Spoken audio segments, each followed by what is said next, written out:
The invention of NuCalm took over 19 years. Trial and error, discovery, neuroscience, research.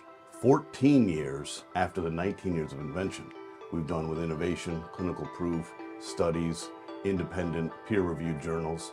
NuCalm is, I wouldn't say mysterious, and I wouldn't say magical, though people have said that. It seems mysterious, it seems magical. It uses very advanced physics, mathematics, algorithms, science. And it uses this in a bed of software that lies underneath music. So the user hears music. You don't hear what we're doing, but this has an opportunity to present the brain with a signal that your brain happily follows. To do this, if you want to figure out a way to manage the most complex organ in the history of this earth, the human brain, you'd better bring a tank to a knife fight. So it took the quantum physicist, naturopath, neuroscientist, the esteemed Dr. Blake Holloway, 19 years to figure this out. And for the past 14, we refined it. We all feel stress, and then when we are in a high stress state, it's almost impossible for us to downregulate our stress. So the genesis and the impetus behind the invention of NuCalm was all derived by taking the traumatized brain, which is typically comorbid with addiction, and bringing that brain to a place of healing. NuCalm had nothing to do with the commercialization of a product. It had everything to do with the solution of a physiological problem. So if you think about humans and how we live and how we operate, over the course of time and history, we've never really been able to downregulate and upregulate our brainwave. We have always relied on external stimulation. If we want to increase our brainwave function, we drink caffeine, espresso, Red Bull, 5-hour energy. If we want to decrease our brainwave function, we drink alcohol, sedative. If we don't want to feel depressed, we take an antidepressant. If we don't want to feel anxious, we take an anti-anxiety. If we have sleep issues, we take a sleeping pill. Since the dawn of humankind, we have relied on external stimulation to upregulate and downregulate our brainwave. NuCalm is the answer to literally choosing, using a mobile app and headphone, how do I want to feel right now?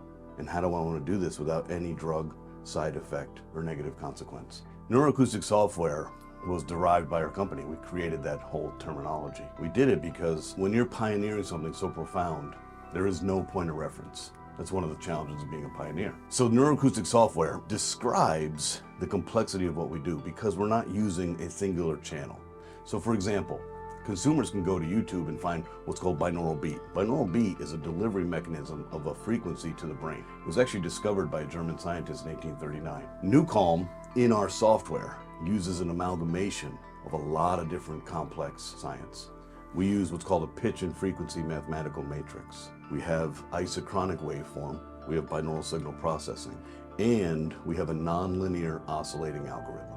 What does all this mean? It means that the brain has a tremendous ability to find patterns, and then once it finds a pattern, find shortcuts.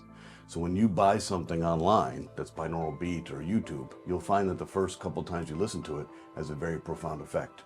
And then you reach diminished returns and it doesn't work because the brain has figured out that pattern. So along the 19-year invention path, we had to figure out how do we expect the brain to compensate for what we're doing to it, and then how many layers of compensation do we need to work through? That's what took so long.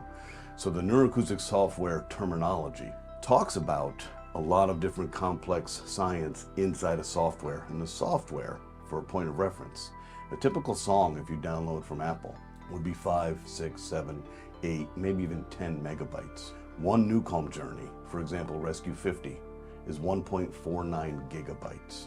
This isn't music. Music cannot change the state of a human being. It can elevate your mood, but it cannot change your mental state. So if you're in a state of high panic or worry or confused or insecure, isolated, whatever it is, and you're oscillating at a fast frequency, listening to music cannot take you to a relaxed state. That's a physiological impossibility. This isn't about the music. The music is a distraction and an ability for you to enjoy the experience. We are presenting your brain with signals in a safe and efficacious manner and using music as a carrier.